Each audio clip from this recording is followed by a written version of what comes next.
आसू भाई, अरे कह दिन का सदिया उदय कर लेवे के। अब लागत है कि पूरा जीवन रोटिए बेले में बीत जाए। अब तो हमारा हाथ की रोटी उनका ठीक नहीं खड़ा।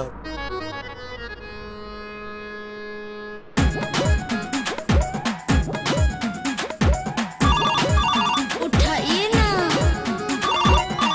उठाइए ना।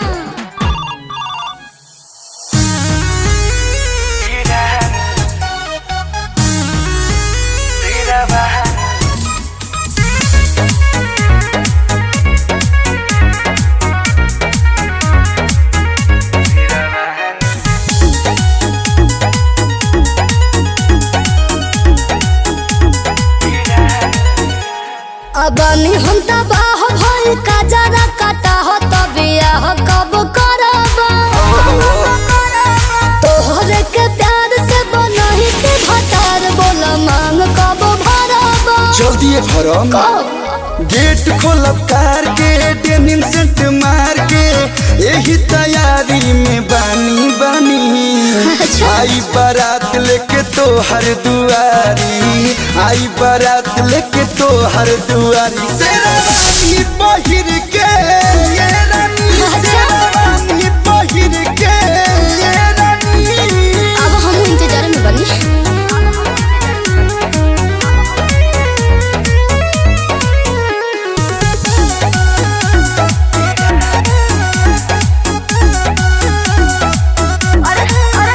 गोरी गाल पटुटी का गोरी काला करी ह, अपना राजा जी के संगे जय माला करी ह, जय माला करी ह।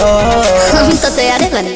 होला हलवा के कॉलह से जान पगड़िया के मैच करे हो। चुमा दे हे बउड़ा के सनम तू दूर से कच करे हो।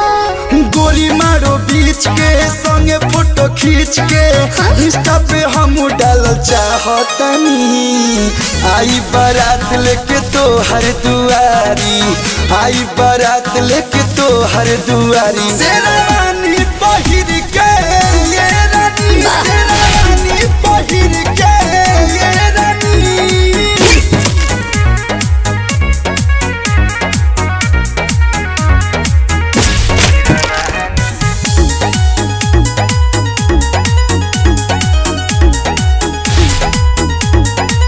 हो अपना पलू पकलू के नाम लिखी ह, आके ससुरा में सारा काम धाम सीखी ह, काम धाम सीखी ह।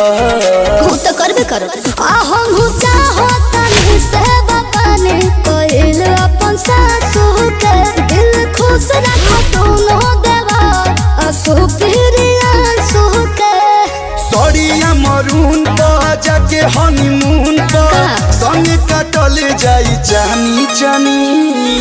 आई बारात लेके तो हर दुआरी, आई बारात लेके तो हर दुआरी। शेरवानी पहिर के ये रानी, शेरवानी पहिर के हे रानी।